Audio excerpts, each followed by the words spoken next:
Welcome back to Straight Talk. As local leaders look to turn around a rather grim economic outlook for the Portland Metro, a bright spot can be found at sports stadiums and arenas. But that reach goes far beyond the Rose City. A new report gives a holistic view of the impact of spectator sports, how they have across Oregon, which in 2024 brought in almost $2 billion. With a new WNBA team coming and upgrades to Moda Center on the horizon, experts say sports is doing more than entertaining fans. It's really shaping the state's economic future.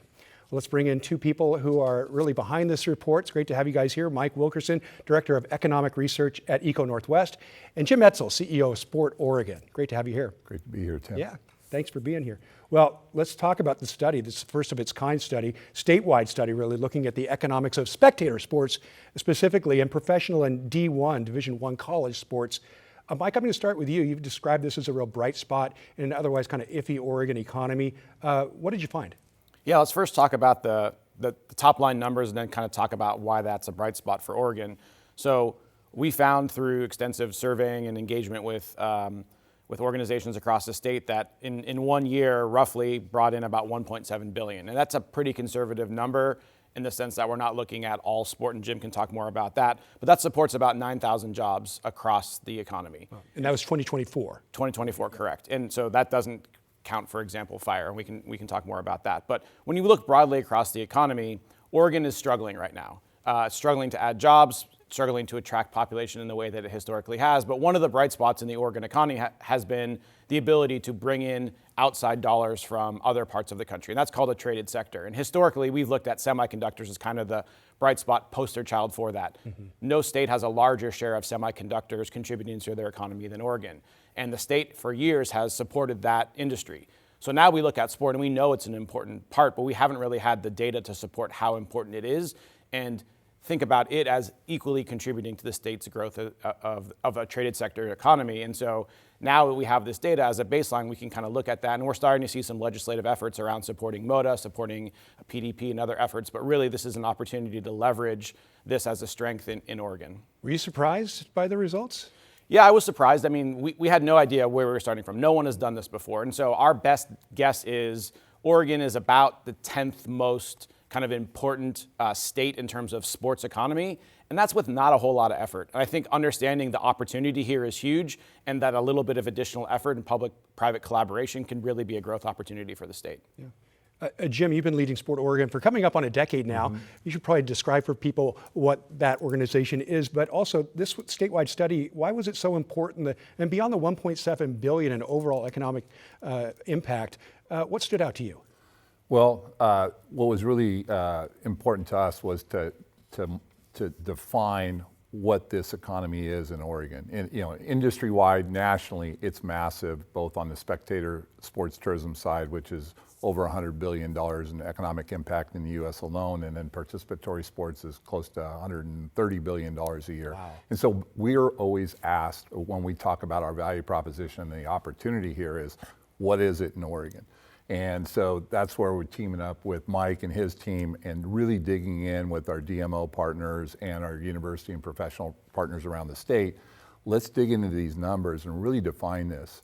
The numbers are very conservative, and that was really intentional, that transparency, because credibility is so critical to our success. Sure. Trust, all those things, especially with policy leaders and the public. Yeah. So when we talk, we want people to know that what we're talking about is real and it's attainable. What gets me excited beyond the numbers that Mike talked about is to me, it shows that there's tons of room for growth. And most of it is very reachable, attainable within what we have right now. It's all about focus and reasonable resources put to bear, but then also talking about the larger opportunity with some investments. We're the most underbuilt state, one of the top or bottom 10 states for the built environment for our community and recreation play with think fields and courts, but how we can leverage those, just not for community wellness and quality of life, but how do we do it for economic gain? And that's that big participatory sports tourism segment. Yeah. So that's what excites us. And as a leader of an organization that promotes sport in Oregon, you got to feel good about what you see. Yeah, absolutely. I mean, this validates the investments that have been made in our organization on an annual basis by the corporate community out there. We're a nonprofit, we're a member-funded organization, so it's all about ROI on people's investment in us, and this is gratifying. So the Portland metro area is obviously the epicenter of professional spectator sports in Oregon, and then a few spots like Eugene and Corvallis, as you can imagine, really probably lead the collegiate level. Mike, I thought the data on that was pretty interesting, how that breaks down in terms of attendees, college versus professional. Yeah, I don't know what the perception is, and frankly, I think we didn't really know what to expect when we looked at that. And so being able to quantify the 4 million people that attended events, and that's really undercounting the one-off kind of individual events. But on the professional side, we have almost 2 million attendees. And that's, as you mentioned, largely in Portland, and that will grow as we're continuing to add franchises. But on the collegiate level, it was 1.7 million, so not that far behind. And I think this is, again, seeing Big Ten growth opportunities and continuing expansion of facilities to support that. So it's pretty evenly distributed across the state. Yeah, and a lot of out-of-state non-resident visitors to collegiate sports kind of makes sense because teams come in to play U of O or OSU, and that adds to that out-of-state visitor. That's the huge driver of the economy, right, is bringing in those out-of-state dollars. And so for collegiate events, we estimate about a quarter of those people are coming from out-of-state. Okay. Soon we'll be having a new professional sports team right here in Portland, the Portland Fire, soon to start their season. Pretty exciting stuff. You guys, what are you expecting to see there? I want to hear from both of you on the impact of the Portland Fire. You want to talk about the numbers first? Yeah, I mean, I think, Portland is the epicenter of women's sports. And so adding another franchise and being able to quantify that, I think is a great opportunity to tell that story. And again, this is just a growth opportunity of understanding when we continue to invest in our public resources of facilities, that it does facilitate growth. Yeah, I've been saying for quite a while now that infrastructure creates opportunity, and having an NBA arena, and we are a basketball town. Getting the WNBA is a tremendous opportunity. What I'm really excited about is how does the Rose Quarter perform in our prime weather months. Think about Blazer games. We come out and we're dodging raindrops and it's dark and everything. Like the Rose Quarter Plaza is the largest public plaza in the city. But what's that ecosystem going to look like on game day, both pregame and postgame, and also just where the long-term development opportunities in that district are going to go from, to create a really mixed-use entertainment district that's sticky and there's things for people to walk out and into. There's a lot of opportunities there to make that happen, yeah. But yet, a lot of people will say sports are great, but God, $600 million to renovate the Moda Center, how can we afford that? Make the case for it being important to do. Well, I would say, how can we not afford it? We're a top 25 market. Every top 25 market, if you want to maintain that, position, you have to have vibrant arts and sports facilities. And we're challenged in that we have facilities, but a lot of them have significant deferred maintenance. They're not modernized for the modern patron experience, and operationally are becoming more and more inefficient for the tenants and the opportunities to bring in those buildings.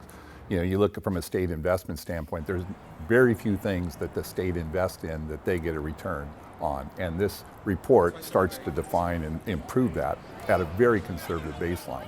So every dollar invested in the Moda Center renovation is going to come back on a plus column to the state in economic impact and return. And that does not happen in very many state investments.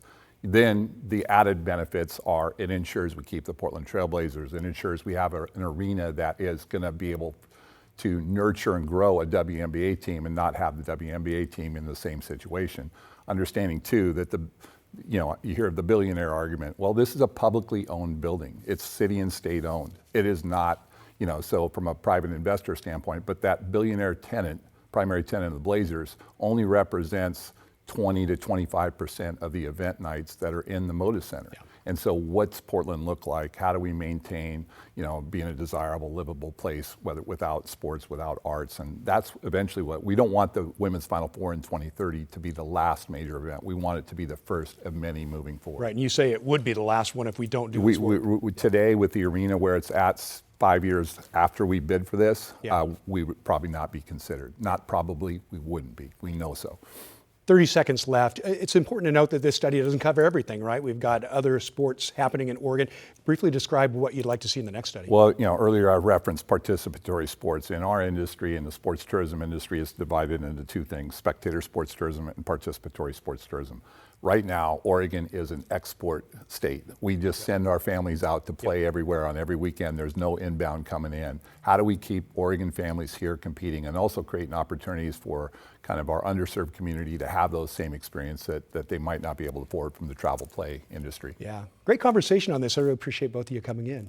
Jim, Yeah, great to Thanks be for here. the opportunity. And thank you for joining us. A reminder, you can stream Straight Talk on your own schedule. Download the free TV app, KGW Plus, available now on Roku, Apple TV, and Fire TV.